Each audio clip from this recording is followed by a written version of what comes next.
Plus de 40 000 collégiens, plus de 5 000 journées finalement organisées, plus de 932 projets élaborés. Donc ce sont vraiment des chiffres tout à fait importants. Et c'est vraiment la volonté non seulement de vous permettre de découvrir à l'occasion de ces voyages des horizons différents, des langues, des cultures, des pays, des projets, mais aussi d'aller à leur rencontre, parce que pendant ces moments-là, on rencontre différemment son camarade de classe, on rencontre différemment ses professeurs, on rencontre différemment l'ensemble des participants qui ont permis, y compris dans votre établissement, l'organisation de ce voyage. Et donc, c'est vraiment pour nous un beau résultat, un beau projet. Les sciences, et donc 51 élèves sont partis en Toscane cette année. Je vous en dis pas plus pour justement leur laisser la parole et que vous puissiez découvrir ce qu'ils ont à vous dire.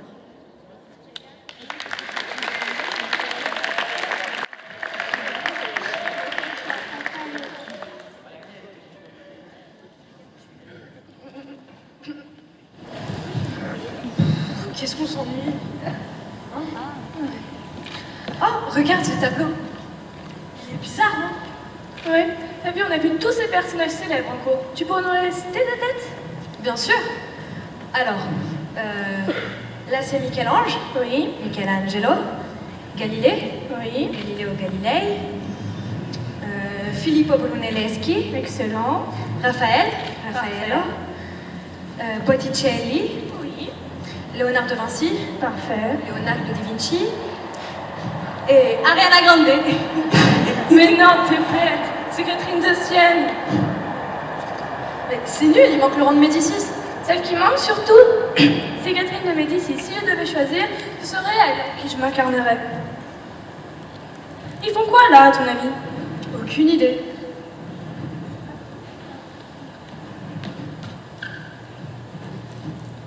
Tiens, c'est bizarre. L'œuvre n'a pas de titre et on ne connaît pas le peintre. Quand même.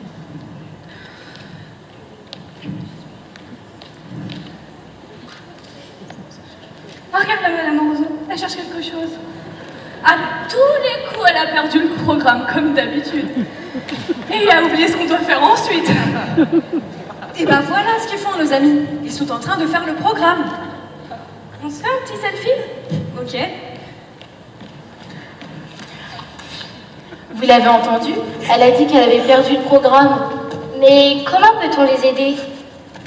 Le programme. Moi, en tant que Catherine de Médicis, je pense qu'ils doivent aller à Sienne. Quelle ville magnifique, avec tout l'art gothique italien. Je suis tout à fait d'accord. Moi, Laurent de Médicis. D'une part parce que je suis Laurent, d'autre part parce que je suis magnifique, et enfin parce que je suis Laurent le magnifique. Bon, stop. On dirait des enfants de 12 ans.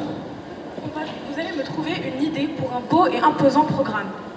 C'est celui qu'ils vont suivre, car si ces jeunes collégiens sont en Italie, c'est pour voir tout le patrimoine artistique de la Toscane.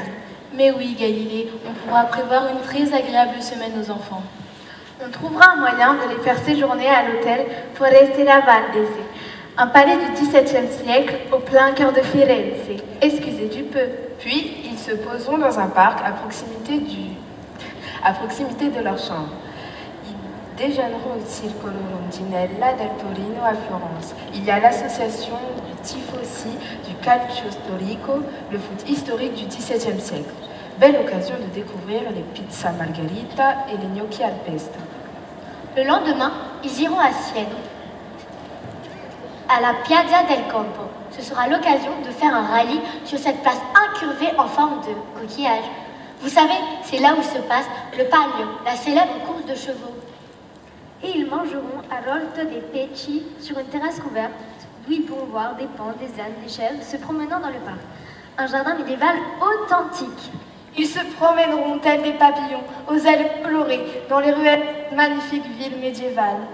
Puis ils rentreront à Florence dans la soirée, ville de lumière qui fascine les amoureux, avides de romantisme. C'est trop mignon. Le samedi est une belle journée pour aller au musée San Marco. On pourra y découvrir les splendeurs nées dans l'esprit de Fra Angelico. Oui, et après, On pourra aller déjeuner dans un parc tout près. Ce sera un parc arboré, où on pourra faire une pause et se reposer, s'amuser. On pourra aussi jouer après avoir mangé. Et l'après-midi, ils pourraient visiter le musée de l'Académie. Là-bas sont exposées un grand nombre de peintures, pour la plupart bibliques. Puis, ils se promèneront dans la ville de Firenze, réputée comme la ville italienne des arts, pour voir la Piazza Santa Maria Novella et la Piazza Santa Croce, avec sa vaste esplanade faisant face à la blancheur de l'église toscane. Et ils mangeront comme tous les soirs au restaurant La Rondine. Le dimanche, ils découvriront le splendide jardin de Boboli où est exposée la magnifique vaisselle de Catherine de Médicis. Et ils déjeuneront. La sublime vue de la ville florentine sous leurs yeux.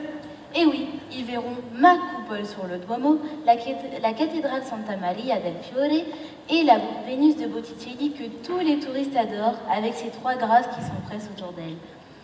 Ils iront au musée de l'Accademia où ils devront absolument voir le merveilleux, le fabuleux, l'inégalable David de Michelangelo ici présent.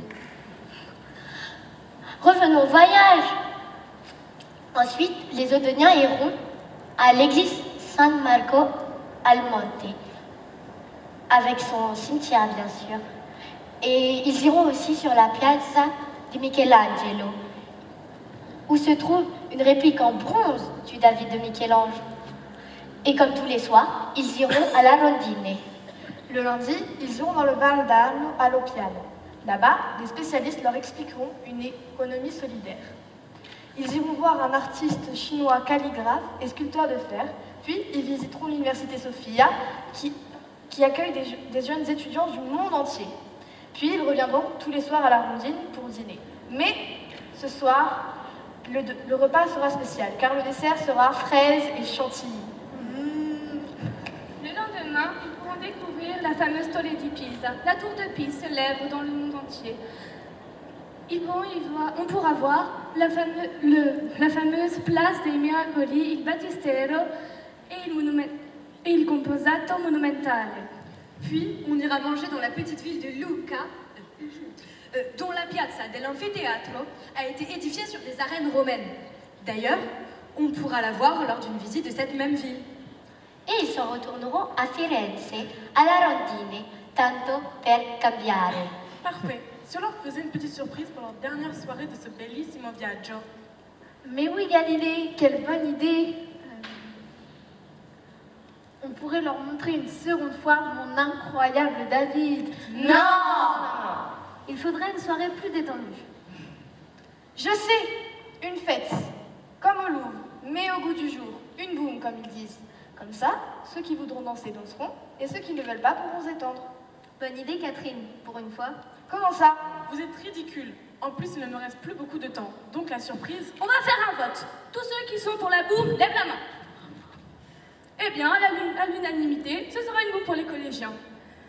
De toute façon, Sa Majesté Catherine de Médicis, moi, Reine de France, encore moi, a remporté tous les suffrages, toujours moi.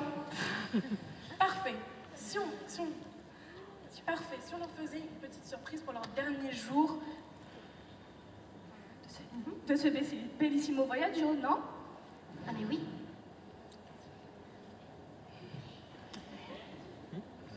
Quelqu'un a une idée?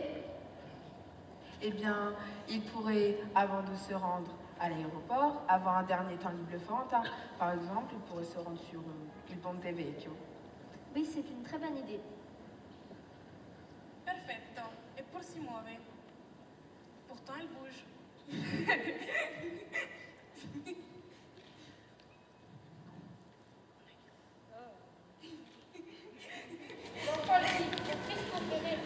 Oh, rien, madame, ne vous inquiétez pas. Vous avez perdu quelque chose? Oui, mon programme. Je le retrouve là. Mais dove il mio bellissimo programme? Oh, vous en faites pas pour ça. Avec Galilée et les copains, on vous la refait en 3 secondes, votre programme. Viens, Léa. Allons déjeuner au Circolo Rondinella del Torino. Oui, pour manger les fameuses pizzas margherita et les gnocchi al pesto. Arrivederci!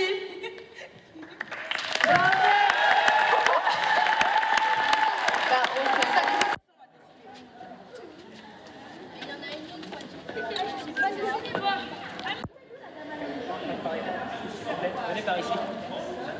Les garçons là.